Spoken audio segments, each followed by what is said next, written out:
I recently had the pleasure to interview with Alyson Lang, who is the chairperson of the Newcastle Neighborhood Prevention Coalition. So here is the interview.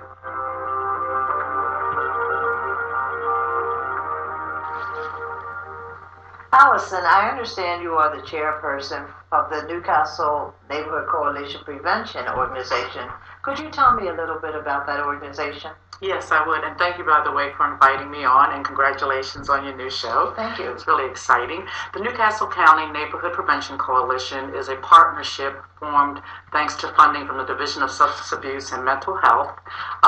We have gotten together with a number of communities in Newcastle County, primarily along Route 9, from Memorial Drive to Terminal Avenue. We're focusing on the neighborhoods there, and our goal is to reduce underage drinking and marijuana use among teens between the ages of 12 and 18 years old. Okay, I understand that you partner with a lot of different communities right within. I know we talked about the communities on Route 9, but there are other, like Newcastle County and other people that come in, members of different organizations. Can you tell us a little bit about that? I am very excited about the partner agencies.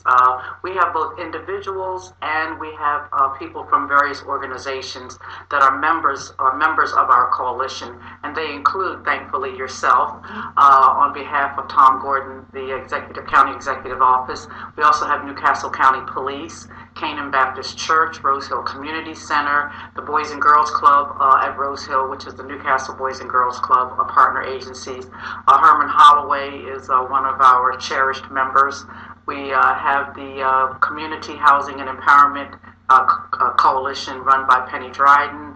We have Civic Association presidents from Oakmont and Dunlea, Simon's Gardens, which are also target areas of our project. And we are trying to get more community members, both youth and adults, to join our coalition. There are lots of great benefits, of course, the networking that goes on, but more importantly, the ability for all of us to get together and work under the same mission. And the mission of our organization is to empower community residents to prevent alcohol, drug abuse, and related consequences among youth in Newcastle through communication, collaboration, and coordination. Okay, tell me, I know that every 3 months you have what you call is president's meeting. The civic associations come together. How does that empower and impact the communities? What's going on there? And what is the great success and advantage of having that all the organizations come together on every 3 months? Okay. The All President Civic Association meeting actually is hosted by Rose Hill Community Center, which has really taken the lead in this community. They have a new director. I guess maybe it's almost 2 years now that Sheila Burkell has been the director, and she has really decided to make that a community center by offering all kinds of activities. But more importantly, the quarterly meetings are really a means for all of the civic association presidents or civic associations in the area to come together along with law enforcement, government, and the residents, and to talk about the issues that are impacting their community, both positive and negative. And it's a great way to network and meet people to find out what's going on in each community, what the issues are, and as a citizen or a person who works in the community, then you can see how to help that community affect change with respect to the issues. And I forgot to also mention that our state legislators are very prominent in coming to those meetings. They're very supportive. Jay Johnson, Jay Street, and Senator Margaret Rose Henry are very often at those meetings, as well as some of the businesses. So it's an opportunity and a good opportunity for all leaders in the community to come together, talk about issues, talk about how to resolve them, and talk about how to work together. Okay. Most recently, you had a program for like a teen summit, and you had invited the teens to come in and be a part of a program instead of having a meeting to make sure that they were involved in what's going on. How was that? And how successful was that? Actually, it was hugely successful.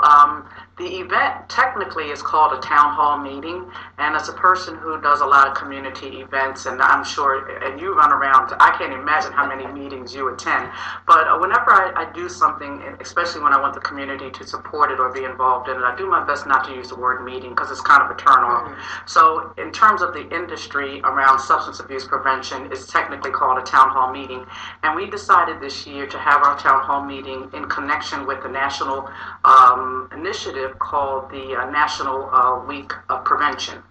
And we asked, actually, we have a great group of teens at the Rosehill Community Center. We have a wonderful teen center, which is run by Joanna Saunders. And we went to the teens and said, okay, we want to do a town hall, but we want to do something different from last year. And the teens said, well, can you do something fun for a change? We don't want to sit there and listen to a bunch of speakers. Mm-hmm. So we got our heads together, our planning committee for the prevention for the coalition. And with the help of the teens, we asked them to suggest some things to do. And they did a great job. They did several performances. They're very creative youth, so they danced. We had the pleasure of having the young lady who was the queen of Juneteenth, which is a program or an initiative that's sponsored by Sandy Clark and her family. So we had the young lady from 2012 to come speak about family, as a matter of fact, the importance of family. And then we also had the young people that did a fashion show. We have a social media campaign that we implement in our program called Above the Influence. Our young people created T-shirts using the Above the Influence logo. And we had them to do a little fashion show and model.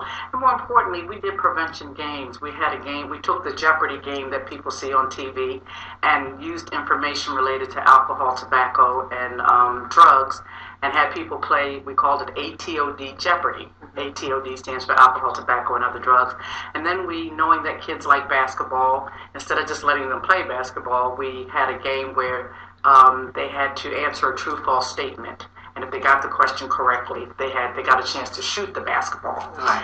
And so that was a lot of fun. And then thanks to our partnership, and oh my goodness, I forgot to mention the National Guard as one of our member agencies, and they really are very supportive and helpful. They had what's called fatal vision goggles, which give both youth and adults an opportunity to see what it's like to be drunk and try to walk, or how drinking can impact you if you're driving. So they had an opportunity to do that. And then we had people taking pictures of themselves and talking about, what they were, if they were above the influence of bullying or drugs or drinking or what have you. So it was more of a fun kind of event with a little bit of talking. We did present some information about underage drinking, because we want people to know what the impact. For example, we know that a child who reaches the age of 21 without smoking, abusing alcohol, or doing drugs will probably never ever do so if they can wait that long. We also know that teens who drink before the age of 15 are 4 times more likely to develop alcohol dependency. So while we have some adults who think, well, it's okay for them to drink, reality is science says it really is not helpful or good for young people to drink. And then we also know that when young people start drinking, they're more likely to have unprotected sex or to have sex. They're more likely to be arrested, and they're 6 times more likely to do other drugs. So while we have laws in place to keep young people from drinking, we also need adults to keep kids from accessing alcohol, and then also to have a no policy. Wait till you're 21. Some things are worth waiting for, and drinking should be one of them. Right. Alyson, that is wonderful. It was a wonderful event. I was there. Wonderful event. But I want to get back to the National Guards just for a minute. Okay.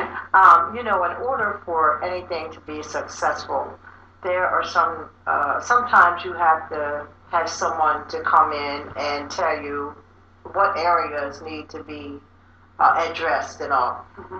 Tell me a little bit about the National Guards coming to the meeting one evening, mm-hmm. and more or less did some testing to make sure that where the areas that the coalition needs to be addressed, they took a part in that. Can you tell me a little bit about that? Thank you for asking. The National Guard is mandated on a national level, actually, to work with coalitions around, especially their drug task force, are supposed to work with coalitions.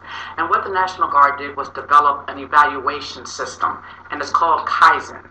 And that system consists of 45 questions, and it's designed to help coalitions assess whether or not they're doing a good job or their strengths and weaknesses, basically. Through the questions that everyone has to answer, they tabulate all the answers when people participate in the process, and then they come back and tell you whether, where you were strong, where you were weak, and there's certain key areas like leadership, understanding the goals and objectives of the coalition. Is the coalition involving people? Do people feel like they're being involved? Are they told what to do? Where do they, are they getting enough training? And this evaluation tool is used on a 6-month basis. So every 6 months, as long as we're doing this project, we will be able to have them come and say, okay, this is where you're strong, this is where you're weak. And I am really glad and very honored that our coalition members, I think that we're doing a pretty good job so far. We're barely a year old as a coalition. So we have 3 areas that we needed to do more work in, and we'll be addressing them between now and the next 6 months. Well, that's wonderful. I know there are many events that are taking place because of the coalition and because of everybody being involved in our different communities, especially along the Route 9 corridor. So I understand that there's going to be an event taking place, a pool party. Can you tell me a little bit about that? Sure. Part of what we want to do as a coalition is not just kind of sit around and talk about problems. What we want to do is try to solve problems or increase what are called protective factors in all of these communities. We want to reduce risk factors, which are the things that cause young people to get into negative things or drink and do marijuana. And what we want to do is increase the opportunity for them not to do those things, to provide some alternative activities. So our coalition has decided that we want to, at least for the rest of the summer, we want to do a number of events almost in every community or combine some of the communities. So the first thing coming up will be a pool party at Dunleavy.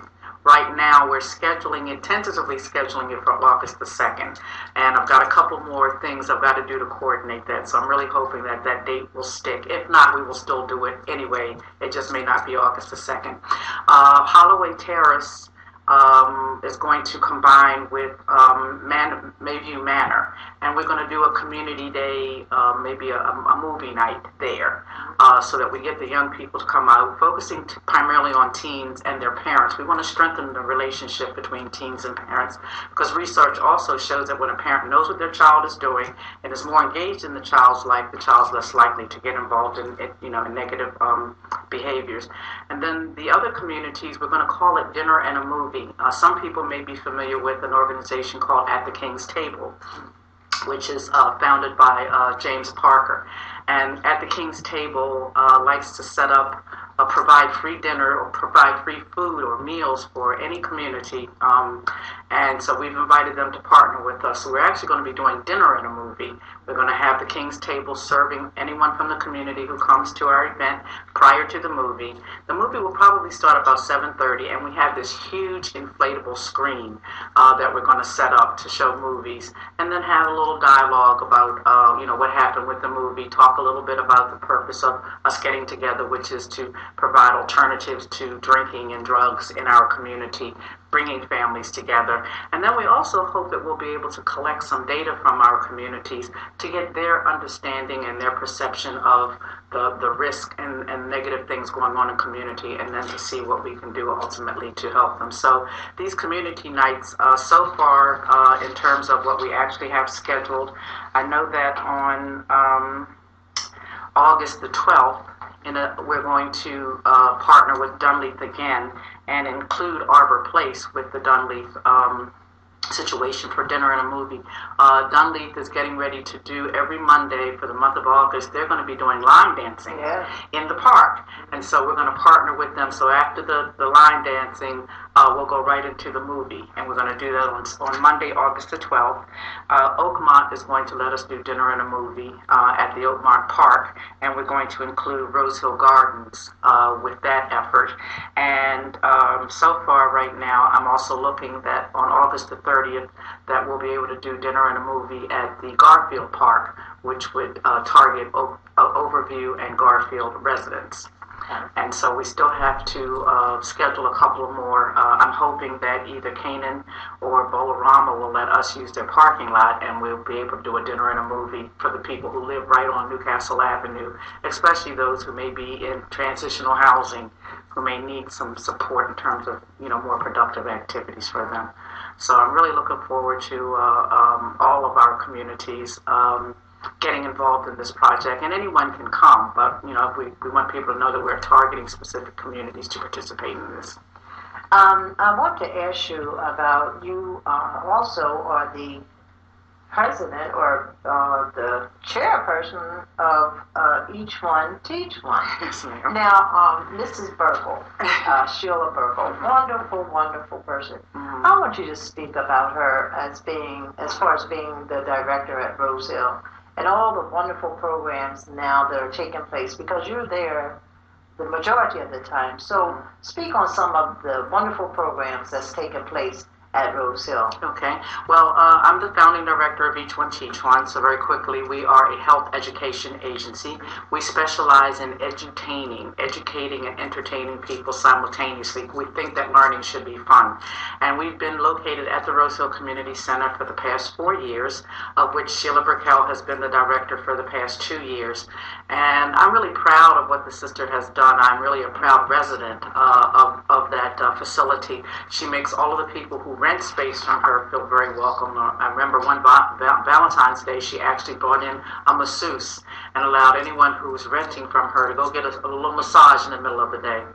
But more importantly for the community, she's been offering free Zumba classes every Tuesday and Thursday from 6:45 to 7:45. The gymnasium is full of young and from anywhere from 6-year-olds to people over the age of 60. I mean, the room is packed. A young lady named Roz Elliott is the instructor. She's done an excellent job of embracing people and making them feel welcome for the Zumba classes. Rose Hill Community Center also partners with Reverend Mark, and he has he has a program called Feeding the Homeless.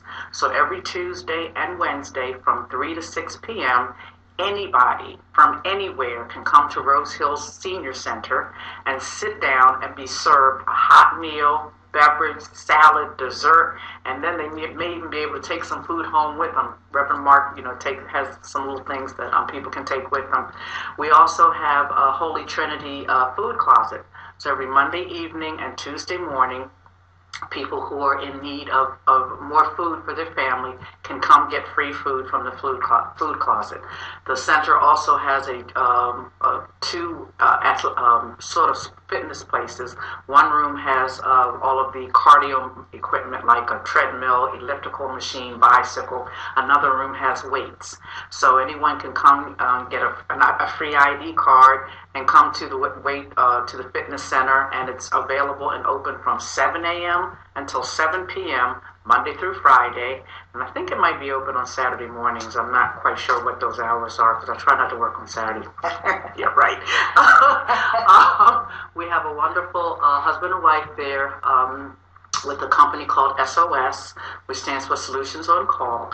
They provide free home care services. So if someone out there is in need, has a family member who's bedridden or needs additional health care services, this company does a wonderful job of providing home health care. And they're also looking for additional health care providers. So they have job openings, so people should definitely give them a call. in terms of their services. And then, of course, the Boys and Girls Club is located at the center. And then we have the Senior Center, which is open Monday through Friday with all kinds of activities. And while I'm actually a senior, I haven't had time to get down there, but I mean, they do so many wonderful things. They go on trips, and they have all kinds of speakers. There's line dancing, which has a small fee attached to it that is offered at the center. But they do have free karate classes every Tuesday and Thursday evening for youth as well as adults. So Sheila has really got, I mean, that center is running 7 days a week. We got churches that are renting space in there on Saturdays and Sundays. That facility is open 7 days a week, and the majority of the services are free. People just need to come down to the office and get an ID card, and they can also get a schedule of all the services. And each one Teach One services are free as well. And recently, Alyson, Newcastle County has partnered as far as having basketball leagues. That's how, yeah, I just recently heard that, and that is exploding. I mean, the gym is, I think it's Mondays and Fridays, or Mondays and Wednesdays? Monday and Wednesdays. Monday and Wednesdays. That the gym is exploding. People are coming out. The young people really love the basketball opportunity, and especially on those days when it was 90 degrees, because I heard it was supposed to be an outdoor event, and they ended up bringing it indoors, so which makes it wonderful because people can still play regardless of what's going on outside. Right. So that's a fantastic partnership. Yeah. Matter of fact, and the coalition is going to, be in and out of there trying to get, a little prevention work done while people are visiting as well. Right. Well, it has really been wonderful sitting here talking with you and getting all this information. Can you tell me, is there anything else that you would like to, let our viewing audience know? And if not, and before that, if you would just give your number and your contact information in case someone wants to contact you and become a member of this coalition. Well, if I may, yes. Lastly, I want to again thank you for the opportunity to promote. I encourage everyone to go to our website, which is ncnpcde.org. So that's the Newcastle County Neighborhood Prevention Coalition, Delaware.org, just using all of those initial letters. When you become a member of our coalition, you get this wonderful pad folio, which is very nice, when you need to take a few notes or you got to go someplace, you got a meeting to get to, you can keep your papers and everything. We also have these wonderful backpacks for young people. Drag Vanna White that we offer, and again, by joining our coalition, you can help us reduce underage drinking, and the onset of drinking for young people. The communities that we are specifically targeting for this project are Simon's Gardens, Rose Hill Gardens, Rosegate, Dunleak, Holloway Terrace, Mayview Manor, Oakmont, Newcastle Avenue, Hamilton and Eden Park, Arbor Place, Mansion Park, and the Mobile Village homes that are located on Newcastle Avenue. So it's about 13 communities that we're trying to unite. And I'm really excited because I just received some funding from the Division of Prevention and Behavioral Health Services. They're going to help us upgrade our website, and in the near future, each of those communities is going to have their own web page, and they'll be able to post things that are going on that they want people to know about. They'll be able to promote, how great it is to live in that community, and then also post any kind of calendars. It'll be a nice event place. So I do want people to go to our website because they'll be able to see when each of our dinner and a movie events are going on. They can come out, get entertained, get some good prevention information, and of course some free food and popcorn. Okay, and again, can you just give your number one more time? Yes, you can reach me either at Each One Teach One. That number is 482-8381, or you can call my cell phone at 345-8744. And just very quickly, I also wanted to promote that Each One Teach One also provides free rapid HIV testing every week. So we're about the business of improving the health and well-being of all Delawareans. That's another service that people can count on for us. That's free. Right, free. Okay, well, thank you so much for coming on and interviewing with me on Out and About with Josey Roy. Thank you. And actually, I hope that we can get some footage and maybe come back at a later date and maybe show how people were out and about at our venue. Well, thank you so much. Thank you, and much success to you. Thank you.